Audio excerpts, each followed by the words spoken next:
Hello students, once again you are welcomed on our YouTube channel doctor Anand classes.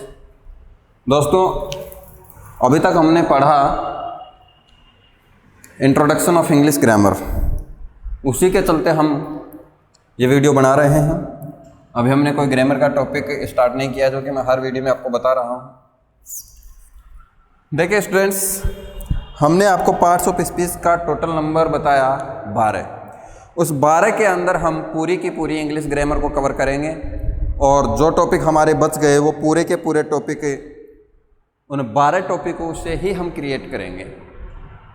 उन 12 टॉपिकों में कुछ विशेष बात थी, जैसे लेक्सिकल वर्ब। लेक्सिकल वर्ब की अपन बात करें, मेन वर्ब बोला जाता है उसको, सीखने की दृष्टि से नाम है उसका मेन वर्ब। तो मैंने उसकी पहचान बताई थी आपको, इन लास्ट, अंत में क्या आएगा?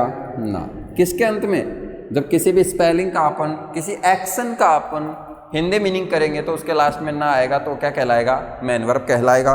उसका मैं आपको एग्जांपल देता हूँ, जैसे चलना, फिरना, खाना, हंसना, मरना, जीना, उठना, बैठना, मुस्कुराना, पीटना, पिटना, ये सारे के सारे जो वर्ड्स बोले हैं मैंने, उनके सबके लास्ट में ना आया है। तो ना आने के उपरांत हमने कहा कि ये सारी की सारी चीज़ें किस में इंक्लूड होंगी? मेन वर्ब में इंक्लूड होंगी, यानी लेक्सिकल वर्ब में इंक्लूड होंगी, मुख्य क्रिया में इंक्लूड होंगी। अभी मैंने आपको बता, ये तो खाली जैसे हमने बात की डी और डू। अब हमें नहीं पता कि ये डी और डू करना, डू का हिंदी मीनिंग होता है करना। करना, ये डू जो है मेन वर्ब है या हेल्पिंग वर्ब है? इट मीन्स लेक्सिकल वर्ब है या ऑक्सिलरी वर्ब है? इसका पता करने के लिए हमारे को इसका हिंदी मीनिंग करना पड़ेगा, और हिंदी मीनिंग हमने किया तो इसके हिंदी मीनिंग में हमने पाया कि इसके लास्ट में किसका यूज हो रहा है? ना का यूज हो रहा है। और डू यानी करना होता है, लास्ट में ना आया है तो in simple word we can say do is the main verb. Do is the main verb, it means lexical verb. दोस्तों, जैसे मैंने लिख दिया यहाँ पे प्ले।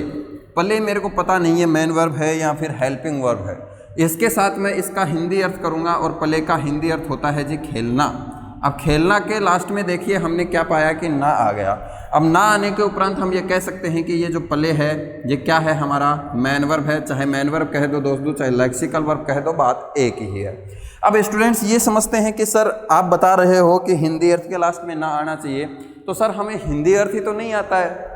अगर हिंदी अर्थ ही आए स्पेलिंग का तो फिर हमारे लिए इंग्लिश हार्ड ही नहीं है। तो दोस्तों घबराने की ज़रूरत नहीं है, मैं आपको 10,000 स्पेलिंग की तो गारंटी ले सकता हूं, क्योंकि मैं आपको उनके हिंदी अर्थ और हिंदी मायने, एंटोनिम, सिनोनिम सब कुछ सिखाऊंगा। 10,000 वोकैब, उसके अंदर आपकी वर्ब भी आ जाएंगे, नाउन भी आ जाएंगे, एडजेक्टिव भी आ जाएंगे, एडवर्ब भी आ जाएंगे, सारी चीज़ें आएंगी।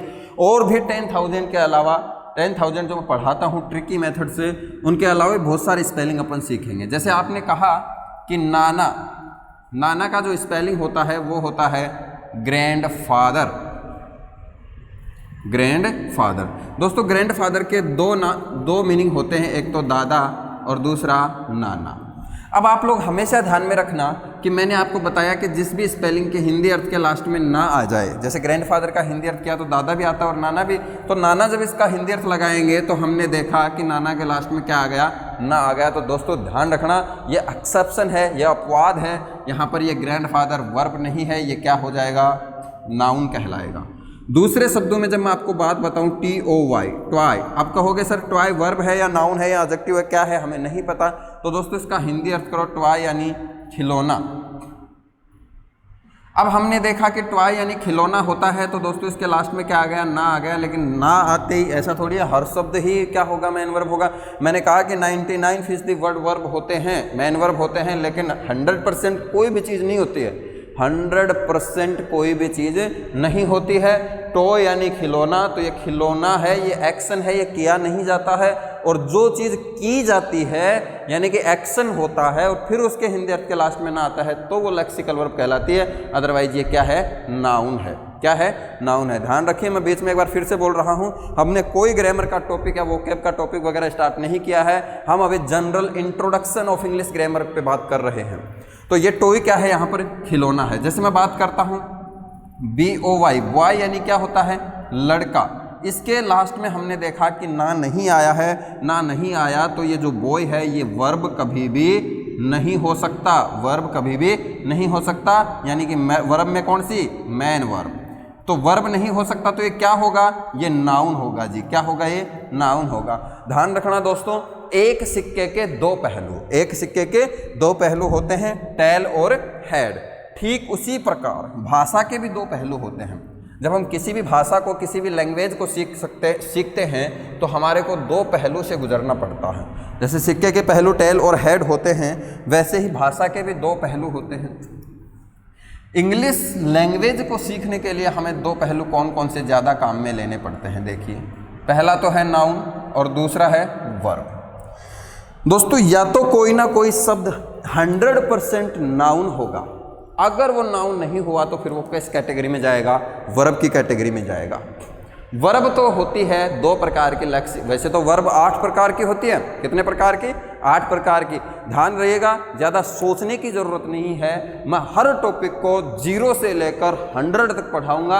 अभी मैं आपको basic general introduction of English grammar की बात कर रहा हूं। तो वर्ब में बात करें अपन मेन वर्ब की तो ना आ जाता है। अभी अपन ऑक्सिलरी की भी बात करेंगे और देखिए इनके पीछे लॉजिक क्या है। जैसे मित्रों, हमने दो पहलू लिखे इंग्लिश लैंग्वेज के, नाउन और वर्ब। यहाँ मैंने प्लस का चिन्ह लगा दिया। तो नाउन के अंदर देखिए अपन क्या करते हैं, जब भी S, E S, I E S, V E S या अन्य कोई भी वर्ड यदि या कोई लेटर यदि अपन ऐड करते हैं तो वो जो बनता है वो क्या बनेगा भाई साहब, प्लूरल बनेगा। क्या बनेगा, प्लूरल। जी देखिए, इधर वर्ब में कुछ उल्टा सिस्टम है। वर्ब में उल्टा सिस्टम ये है कि वर्ब में जब भी अपन S, E S, I E S, V E S, इनमें जब ये चीज़ें जोड़ देंगे या इनके अलावा भी कुछ जोड़ देंगे जो हमारे को किस चीज़ को इंडिकेट करेगा, सिंगुलर को इंडिकेट करेगा। मित्रों, हमेशा ध्यान में रहिए, क्योंकि नाउन के अंदर जब S, E S, I E S, V E S वगैरह ऐड करते हैं तो वर्ड हमारा प्लूरल बनता है, और वर्ब में जब हम S, E S, I E S, V E S add करते हैं तो वर्ड हमारा सिंगुलर बनता है। देखिए उल्टा सिस्टम है। कभी स्टूडेंट क्या करते हैं, कई बार बस किसी भी चीज़ के अंदर S, E S, I S, V E S जोड़ा हुआ देखा नहीं और पूरी बात को सिद्ध कर देते कि भाई साहब ये तो क्या है, प्लूरल है। और ऐसा नहीं होगा, हमें ये चीज़ें याद रखनी पड़ेंगी, क्योंकि नाउन के अंदर कोई भी चीज़ S, E S, I S, V S add करते हैं तो वह प्लूरल कहलाती है, और वर्ब के अंदर अपन S, E S, I S, V S add करते हैं तो वो क्या कहलाती है, सिंगुलर कहलाती है। हमेशा ध्यान में रखोगे आप इस चीज़ को। जैसे देखिए, वर्ब की पहचान, मैं वर्ब यहाँ पे बात कर रहा हूँ मेन वर्ब की। मेन वर्ब की पहचान मैंने आपको बताई दी। दूसरी बात, नाउन की पहचान मैंने आपको बताई दी। चाहे चीज़ दृश्य, अदृश्य, सजीव, निर्जीव कुछ भी हो, अगर उसका अपना नाम है तो वो क्या कहलाएगा, नाउन कहलाएगा। ये चीज़ कंसेप्ट हमारे हर जगह काम में आएगा, सब्जेक्ट वर्ब एग्रीमेंट में भी काम में आएगा। अब वर्ब के अंदर मैंने आपको मेन वर्ब का फॉर्मूला बता दिया कि भाई मेन वर्ब को कैसे याद रखोगे, बस ये याद रखो लास्ट में क्या आएगा, ना। लेकिन ध्यान रखना, वो चीज़ की जानी चाहिए, वो डूइंग होनी चाहिए, उसके साथ कुछ एक्शन होना चाहिए, तभी जा करके वो क्या होगी, मेन वर्ब होगी। तो दूसरी चीज़ हम बात करते हैं ऑक्सिलरी वर्ब की। यहाँ हमने सीखा कि नाउन के अंदर S, E S, I S, V S add करते हैं तो वह प्लूरल बनता है, और वर्ब के अंदर S, E S, I E S, V S add करते हैं तो वह सिंगुलर बनती है।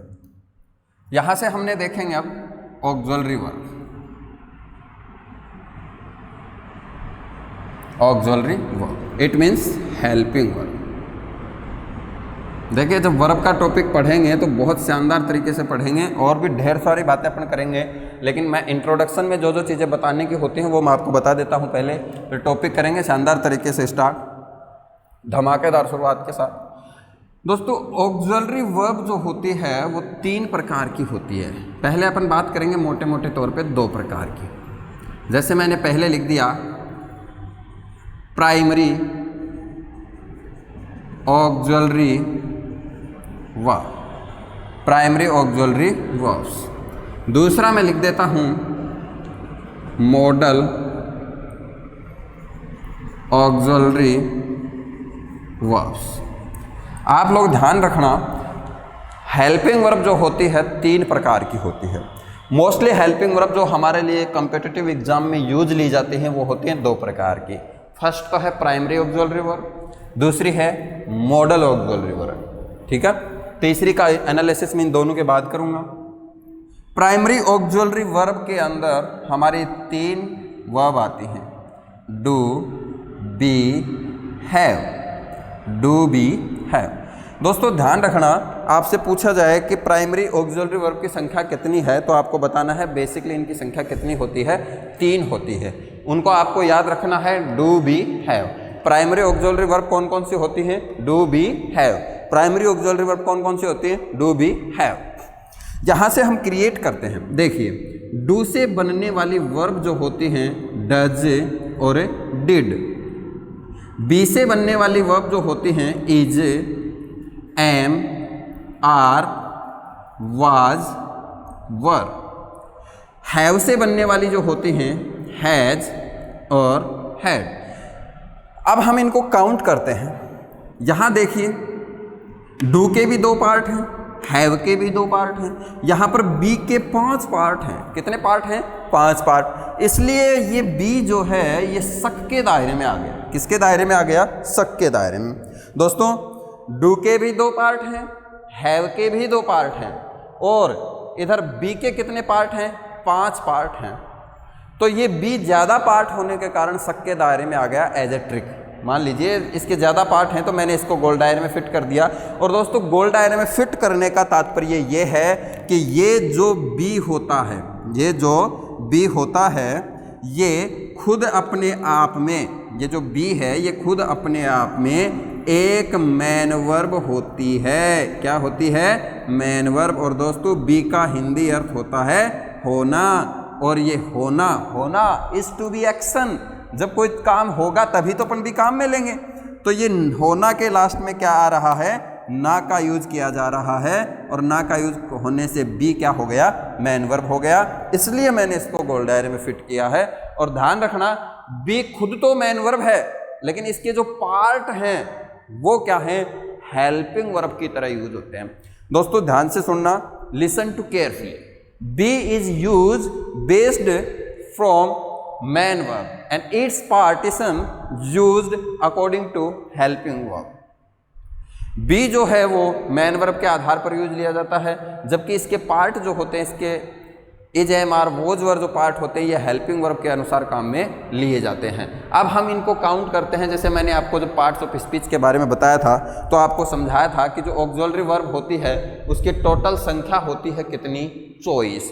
यानी कि ऑक्सिलरी वर्ब चाहे हम फर्स्ट क्लास से लेकर के पीएचडी, एमफिल वगैरह जो भी पढ़ाई होती है, कुछ भी पढ़ लें, ऑक्सिलरी वर्ब की संख्या 24 ही होती है, और 24 की 24 हमें पढ़नी पड़ेगी। आज मैं आपको उन 24 के बारे में बताता हूँ। देखिए यहाँ से काउंट करते हैं, 1, 2, 3, 5 ये हो गई 8, और 3 ये होगी 11। यानी प्राइमरी ऑक्सिलरी वर्ब की संख्या होती है टोटल कितनी, 11। प्राइमरी ऑक्सिलरी वर्ब की संख्या कितनी होगी, टोटल 11। इधर हमारे पास 24 थी तो बच गए, 24 में से 11 गए तो बच गए कितने, 13। कितने बच गए, 13। अब आप लोगों को पता होगा कि model auxiliary verb, model auxiliary verb means होता है मॉडल कितने प्रकार के होते हैं, 13 प्रकार के।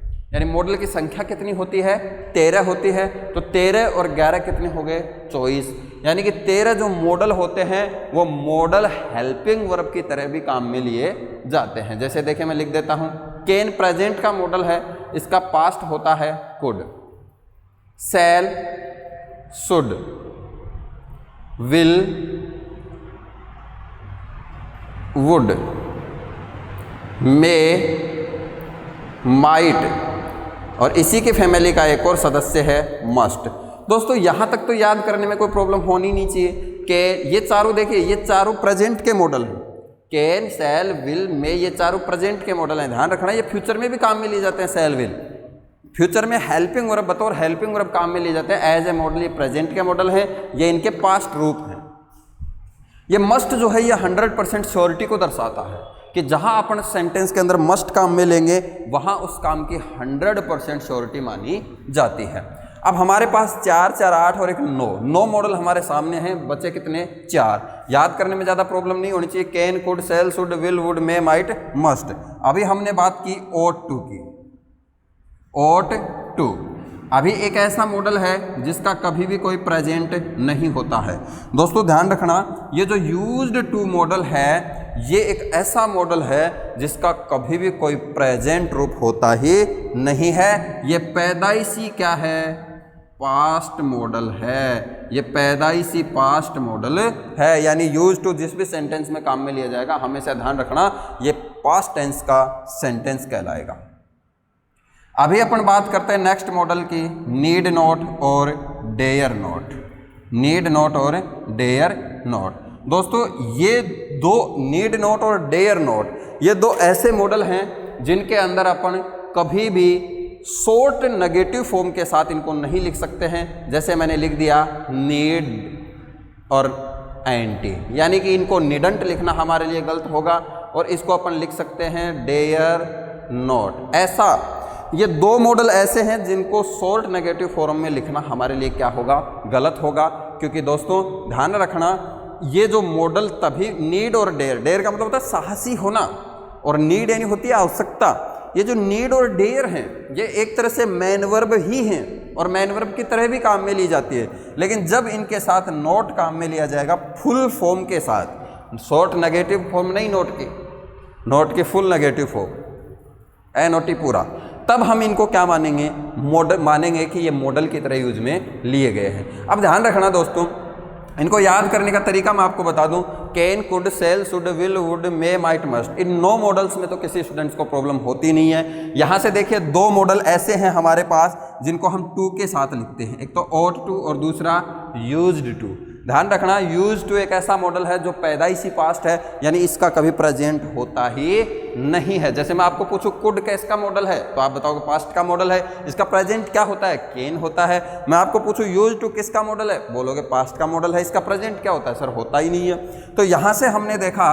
कि हमारे पास प्राइमरी, उधर से अपन याद कर लेंगे, ये 9 याद हो गए। 2 मॉडल ऐसे हैं जो टू के साथ लिखे जाते हैं, ought to और यूज टू। 2 मॉडल ऐसे हैं जो नोट के साथ लिखे जाते हैं और उनमें ऐसी चीजें काम में ली गई हैं जो मैन वर्ब के सेंस में भी काम में आती है, और वो सदैव यदि मैन वर्ब के सेंस में काम में आएंगी तो उनके साथ शॉर्ट नेगेटिव फॉर्म काम में ले सकते हैं, और यदि वो हेल्पिंग वर्ब की जगह काम में ली जाएंगी मॉडल के रूप में तो उनके साथ पूरी नेगेटिव फॉर्म काम में ली जाएगी, नीड और डेयर।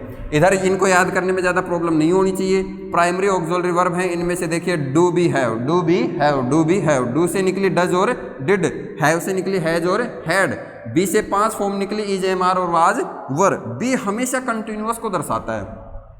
जिस वाक्य के अंदर बी या बी का कोई पार्ट, बी या बी का कोई हिस्सा जैसे is, am, are, was, were use में लिया गया, समझ जाना वहां पर कोई ना कोई चीज की कंटिन्यूटी दर्शाई गई है, यानी वहां पर कंटिन्यूअस का सेंटेंस है। तो ऐसे अपन बात करते हैं। बी के मैंने ये ब्लैक में रेड कलर से गोल दायरा इसलिए बनाया क्योंकि ये खुद तो होता है मैन वर्ब। क्यों मैन वर्ब का कैसे पता चला, क्योंकि बी का मीनिंग होता है होना, और जब कोई भी काम होता है तो उसके अंदर एक्शन करना पड़ता है, बिना एक्शन किए कोई काम हो ही नहीं सकता, इसलिए इसका अर्थ होना होता है। लास्ट में ना आ गया तो खुद मैन वर्ब हो गया, बाकी सारे के सारे क्या होते हैं, इसके पार्ट हेल्पिंग वर्ब होते हैं। तो आज के इस सेशन में हमने सीखा कि हमारे पास जो 24 हेल्पिंग वर्ब होती हैं वो कौन कौन सी होते हैं। मैंने एक चीज़ बीच में बताई आपको कि सबके लास्ट में डिस्कस करूंगा, वो चीज़ ये है तीसरा पार्ट ऑक्सिलरी वर्ब का, जिसको अपन बोलते हैं मार्जिनल, मार्जिनल ऑक्सिलरी वर्ब। दोस्तों ये कोई इम्पोर्टेंट पार्ट नहीं है, लेकिन पढ़ाने जब लगते हैं तो ये बताना ज़रूरी हो जाता है स्टूडेंट्स को, बाकी एग्जाम में इसका कोई रोल नहीं होता है। मार्जिनल ऑक्सिलरी वर्ब उसको बोलते हैं वे वर्ब जो मॉडल के साथ साथ हेल्पिंग वर्ब के रूप में भी काम में ली जाती हैं, उनको अपन बोलते हैं क्या, मार्जिनल ऑक्सिलरी वर्ब। और ऐसी मार्जिनल ऑक्सिलरी वर्ब की संख्या 3 है। सबसे पहले तो अपन लिखते हैं नीड नॉट, फिर लिखते हैं डेयर नॉट, और फिर लिखते हैं जी यूज्ड टू। एक बात बताओ, जब अपन अकेला यूज लिखे, अकेला यूज लिखे तो यूज का मतलब क्या होता है, उपयोगी होना या उपयोगी होना या उपयोग। देखिए यूज का मतलब उपयोग भी होता है और यूज का मतलब उपयोगी होना भी होता है। जब इसका मतलब उपयोगी होना लगाएंगे तो ये क्या कहलाएगा, यूज वर्ब कहलाएगा, और इसका पास्ट रूप होता है क्या, यूज्ड। क्या होता है, यूज्ड। एक शब्द नाउन भी हो सकता है, एडजेक्टिव भी हो सकता है, एडवर्ब भी हो सकता है, वर्ब भी हो सकता है। एक शब्द 4-4, 5-5, 6-6 जगह काम में लिया जाता है, वो डिपेंड करता है सेंटेंस के सेंस पर। दोस्तों पेन जो होता है वो लिखने के काम भी आता है, और पेन यदि अपन किसी का गले में चुभा दे तो उसकी मौत भी हो सकती है, यानी कि हथियार के रूप में भी काम में लिया जा सकता है। ध्यान रखना, जैसे चाकू होता है तो चाकू से हम सब्जी भी काटते हैं और चाकू से हम किसी की हत्या भी कर सकते हैं, यानी चाकू हथियार की जगह भी काम आया और चाकू हमारे सब्जी काटने की जगह भी काम में आया। चीज़ एक ही है, काम 2-3 जगह आ रही है, शब्द एक ही है, नाउन की तरह भी उपयोग होगा, शब्द वही है, वर्ब की तरह भी उपयोग होगा। तो ऐसी बातों को आप ध्यान में रखना। यहाँ से हमने ऑक्सिलरी वर्ब की संख्या सीखी। अब मिलते हैं अपने नेक्स्ट सेशन में, और आप इसका स्क्रीनशॉट ले सकते हैं, और कोई दिक्कत हो तो कमेंट बॉक्स में बताइए। धन्यवाद।